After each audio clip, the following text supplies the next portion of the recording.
থামুক আর না থামুক, আমি রেজাল্ট দেনে সেনে চলবে তামুক।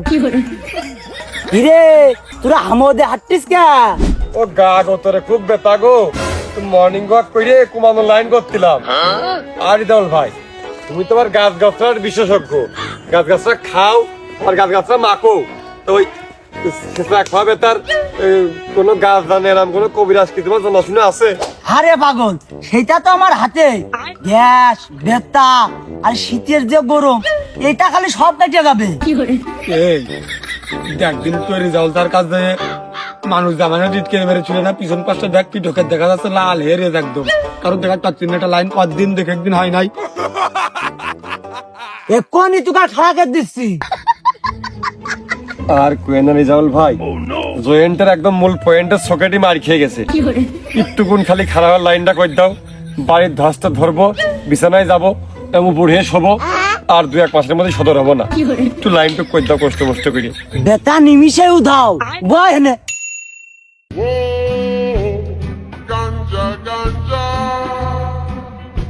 মনে হয় ডোজ একটু ওষুধের বেশি হয়ে গেছে, সোজা হয়ে আবার উল্টা মুখা হয়ে গেছে। সিস্টেম হয়ে গেছে, সব খালি একটু সোজা থাকতাম, এরাম ছিলাম, এরাম হয়ে গেছে। এরাম থাকতে পারলে ভালো থাকতো, ডাক্তার বেড়াও আগে একটু আরাম। গায়ে কোনো কিছু রাখলেই ঝামেলা। এদিকে পিছন পাশটা লাল হয়ে রয়েছে, এদিকে আবার সামনে পুকুর, ঠান্ডা ঠান্ডা আবহাওয়া, গার ভিতরে শীত শীত ভাবও লাগতেছে। কিন্তু এমনি ঘুরে দাঁড়ালে হচ্ছে না, পেছন মুখে চলে গেছে সূর্য, তার মানে পিছন সাইডে সূর্যের দিকে দিতে হবে। তাহলে গরমে গরমে বেশ একটু ঘাড়া একটু শুকোবে, ভালো হবে। না না হলে তো শীতিতে মরতে হবে না, যাই হোক হবে না।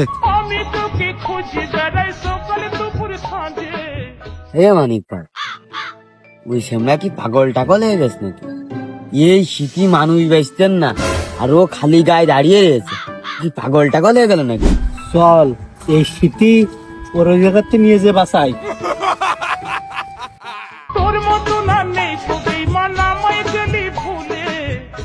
কিরে এই শীতি মানুষ বেচতেন না, মাঝে আমো দিয়ে কি করতেছিস?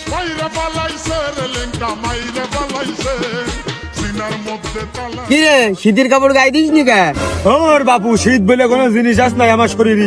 শীত কিছু শীত, তোমাকে না শীত লাগতে পারে, আমার শরীর একদম স্ট্রং না। ওই খুব প্রচুর পরিমাণ গরম লাগছে জানের ভিতরে, ওই জন্য পানির কোলে এসে দাঁড়ালাম যে একটু ঠান্ডা ঠান্ডা আসুক শরীরের মধ্যে। পাগলামি করতেছিস? এই শীতি মানুষ বেচতেন না, তোমাকে তো পাগলামি করতেছ তাই না? ওর মিয়া কথাই বুঝলেন না মিয়া, দেখো দিন কি সুন্দর ঠান্ডা বাতাস, পানির পুকুরের পাশে দাঁড়ায় রয়েছি, দান্ডার মধ্যে ঠান্ডা ঠান্ডা আবহাওয়া আসতেছে, আরাম ঠেকতেছে, চাঙ্গা হয়ে গেছে না শরীরটা। আজ 3-4 দিন এই শীতি গোসল করতেন নে, পানি ঠান্ডা বিলে পানিতে আমরা হাত দিতে পারতেন নে। কিচ্ছু না আমার কাছে, সব কিচ্ছু না। আমি দিনে 7-8 বার করে গোসল করে শীতের ভিতরেও, আমি যদি পানিতে লাভি পুকুরের পানি মনে হয় যে আগুন ধরে গেছে পুকুরি। এই শীতি বলে পানি কি লাগবে, পানি কি বলে আগুন ধরে যাবে? আমার বিশ্বাস হচ্ছে না। এই তুই লেবে দেখা দিনি, দেখা পানিতে আগুন ধরা লাগবে না, তুই এমনি লেবে দেখা। হ্যাঁ লাভবো, তা কি হয়েছে? তোমরা না ভাই পাইতে পারো, আমি পানি থেকে ডরাই না কোনো সময়। পানিতে আগুন না ধরাতে পারি, পানি হিট হয়ে যাবে। আমি বিটাবিট ধরতে চাই তোমার সাথে, আমি বিটাবিট ছাড়া কোনো কাজ করিনি। ধুর, ওর কথাই হয় না, ও পারবে না নে বুঝলি। আর পোলের পানি চেপিয়ে চেপিয়ে 1 ঘন্টা ধরে, তাই সেই পানি হলো গরমটা আসে না, যে পরিমাণে ঠান্ডা। আর এই যে পুকুরির পানি, এ তো ওর ভিতরে বরফ, ও পারবেই না। তুই ধর দিনি বিটাবিট কর। তুই সাহস দিলি? ওই শোনো, ওই পুকুরের মানে লাভলি হবে না, পুকুরের এই মাথাতে এই মাথা পর্যন্ত আসতে হবে। হলি 1000 টাকা তোমার সাথে বাজি থাকলো, যাও। টাকা পয়সাও নেই, ওষুধ পানিও কিনতে হবে, 5টা লাগিয়ে দিই। নাও নাও বাবু নাও, আমি রাজি, নাও টাকাটা ফেলেও আগে। এই নাও বাপু, আমার 1000 টাকা জমা নাও, আর তোমারটা দাও। বাবু সকালবেলা করে সাথে টাকা নেবে কিটা? আমার বাড়ি ওই স্কুলের পেছনে না, তাহলে হচ্ছে ই করো, ওই যদি আমি ঠকে যাই, তো আমি ওই ভিজে অবস্থায় যে আমার ঘরের ভিতরে ডেরে টাকা আছে, অন্তত তোমার আমি দিয়ে দিচ্ছি, আর তুমি আগে তার কাছে জমা দাও, আর আমি জিতলি একবারই দিয়ে দিবা। আমি 2 কথার লোক না বাবু, আর কোনোদিন হেরফের হয় না। আরে ও পারবে না দিন, ওর শুধু গাল গল্প। তুই টাকা আমার কাছে জমা দে, আর ও যদি টাকা না দেয়, তো ওর কান ধরে টাকা নিয়ে তোর আমি দিবা আনে, ও দেখছেন লাইভে উঠে পড়বে না। দে টাকাটা কিন্তু আমার হাতে গুনে বুঝাই দিতে হবে না। আগের তো গেলাম ওই 2 নম্বরই কাজ, কিন্তু আমার দ্বারা হয় না। আগের তো গেলাম কিন্তু আমি লেবে পড়লাম, এখনো বুঝা কিন্তু উঠবো না, না লাভবো লেবে গেছে, কিন্তু আর টাকা ফেরত হবে না। এই তাহলে আমরা তো ওই কলেজে দাঁড়ালাম, তুই সাঁতার কেটে আয়। আয় আয় আয়। কি রে তুই যে হুড় বাড়িতে মাঝখানে চলে গেছে।